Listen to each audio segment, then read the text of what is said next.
ඉලන්දාරියෙක් විදියට මම මනාප නැහැ. හැබැයි පක්ෂ ක්‍රියාකාරී සමාජිකයෙක් විදියට මම ගොඩක් කැමතියි. මම සහෝදරියකින් හේතු අහන්නේ නැහැ. ඒත් ලෙස්ලි දැනුවත් වෙනවා නම් ඒකෙති වැරද්දක් පේන්නේ නැහැ. ඔයාට පුළුවන් ද මාව කසාද බඳින්න? මොකද කිව්වේ? ඔයාට පුළුවන් ද මට උදව් කරන්න? මාව ඔයාගේ ගෑණි කරගෙන ගෙදර එක්කන් ගිහින් දරුවෝ හදන්න.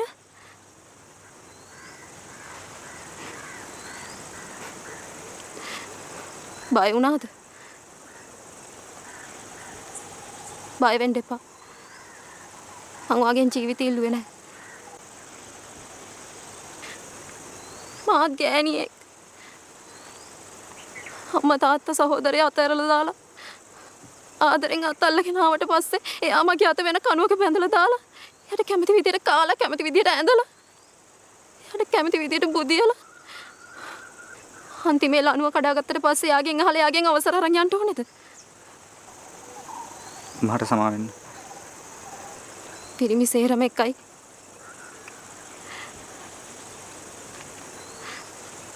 පේනවද? මට ටිකක් හරි වෙනස් විදියට හිතන පිරිමියෙක්ට හම්බුනේ ඔය මිනිස්සයා විතරයි.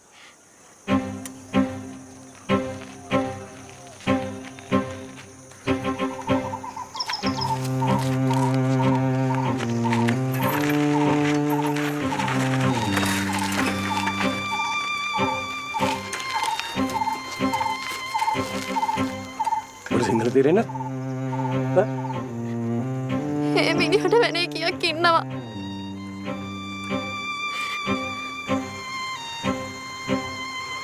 මිනිස්සු එහෙම තමයි. මං ඔබට කියලා තියෙනවනේ.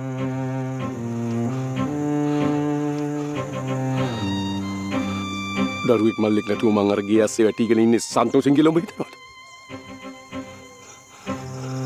අර සිංගීනි සන්තෝෂෙන්ද? නෑ බොල. ඒත් අපිට එහෙම ඉන්න සිද්ධ වෙලා තියෙනවා.